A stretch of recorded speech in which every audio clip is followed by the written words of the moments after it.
Madame la Présidente, Monsieur le Vice-président, mes chers collègues, chaque enfant qu'on enseigne est un homme qu'on gagne. L'éducation n'est pas qu'une politique publique, c'est un acte de civilisation et il y a des responsabilités dont on hérite et d'autres que l'on choisit. Depuis 2016, notre majorité a fait un choix très clair, celui de redonner à l'éducation la place qu'elle n'aurait jamais dû perdre. Nous avons refusé la résignation, l'habitude, l'immobilisme. Et aujourd'hui, ce budget 2026 vient prolonger une transformation que rien n'a su freiner, ni les crises, ni les contraintes budgétaires.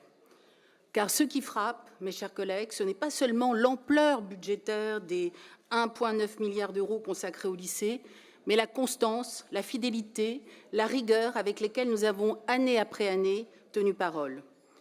Pendant que d'autres se contentaient d'annoncer, nous avons construit. Pendant que d'autres commentaient, nous avons rénové. En 2015, la région héritait de lycées vétustes, parfois délabrés et souvent indignes.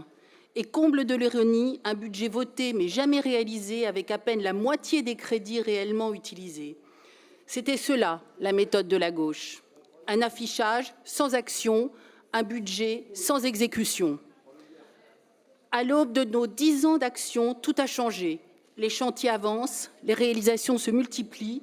2 lycéens sur 3 étudient désormais dans un établissement neuf ou rénové. La vétusté a été divisée par 3.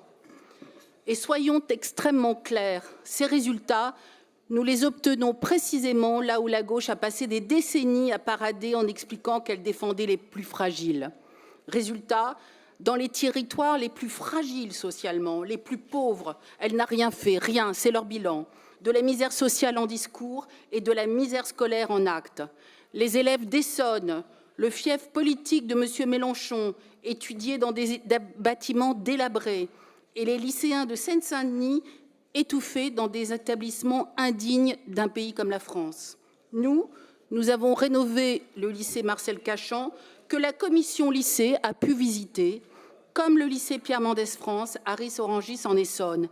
Et en 2026, une nouvelle vague de chantiers majeurs sera lancée, comme le lycée Voyaume à Aulnay-sous-Bois, le lycée Paul-Éluard à Saint-Denis, ou encore la construction de nouveaux lycées comme à Romainville. Oui, nous pouvons le dire et nous sommes fiers de le dire. Nous avons fait en 10 ans ce que la gauche, partout où elle a gouverné, n'a jamais eu le courage, la compétence ou même le désir de faire. Mais notre action ne s'est pas arrêtée au mur, parce qu'un lycée, ce n'est pas simplement un bâti, c'est une communauté d'élèves, d'enseignants, d'agents, de personnel éducatif. C'est un lieu où on se construit. C'est pour cela que nous avons fait de la sécurité un pilier de notre politique éducative.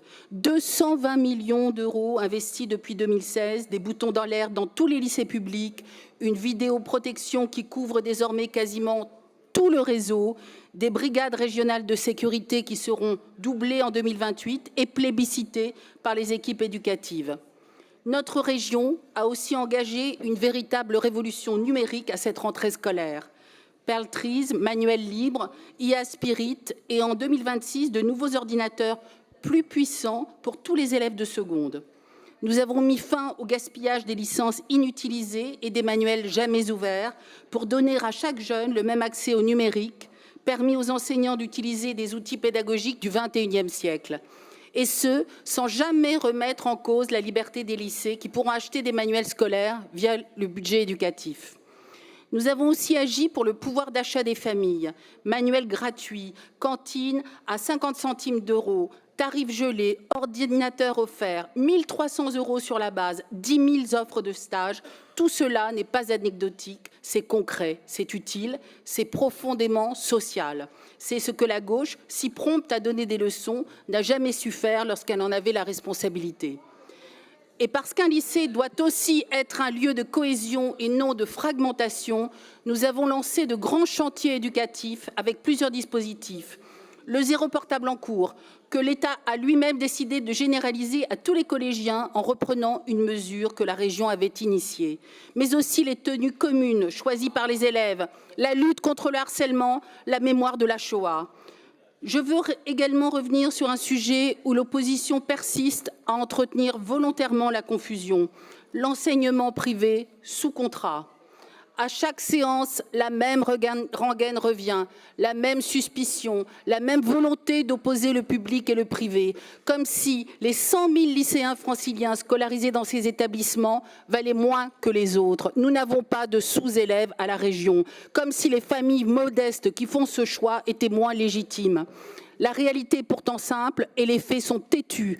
Le forfait d'externat en Île-de-France était gelé depuis des années à 730 € par élève, très en deçà de la moyenne nationale de 850 €.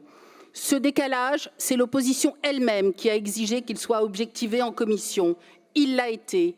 Et face à ce contrat et ce constat, nous avons fait ce que la gauche ne fait jamais, agir. Revaloriser le forfait d'externat, ce n'est pas financer des établissements, c'est soutenir directement des familles souvent très modestes. Et cela à coût constant pour la région, puisque les aides à la rénovation seront baissées d'autant après des années d'efforts de notre majorité envers ces lycées. Pendant des années, l'opposition de gauche n'a pas arrêté de dire que ces subventions n'étaient pas légales. Et aujourd'hui, que fait-elle à Paris? Elle suspend un versement obligatoire, le forfait d'externat au lycée Stanislas, au mépris du droit et des familles concernées.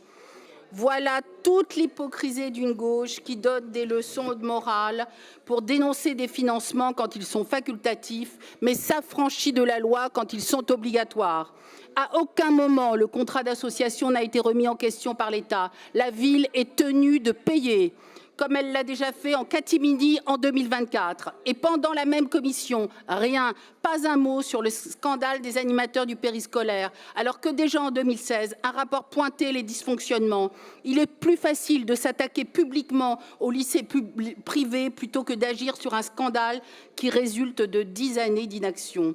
Mes chers collègues, ce budget est le manifeste d'une politique éducative à la fois assumée et visionnaire. C'est un budget courageux, de responsabilité et de constance. Un budget qui dit clairement que même lorsque les finances sont sous tension, même lorsque l'État réduit les marges de manœuvre des régions, même lorsqu'il serait plus simple de faire moins, nous continuons à faire plus. Nous n'avons pas transformé le paysage éducatif francilien par hasard. Nous l'avons fait par volonté, par ambition, par fidélité à une conviction simple. Dans chaque enfant instruit, la société se relève contre ce qui l'abîme. Merci beaucoup.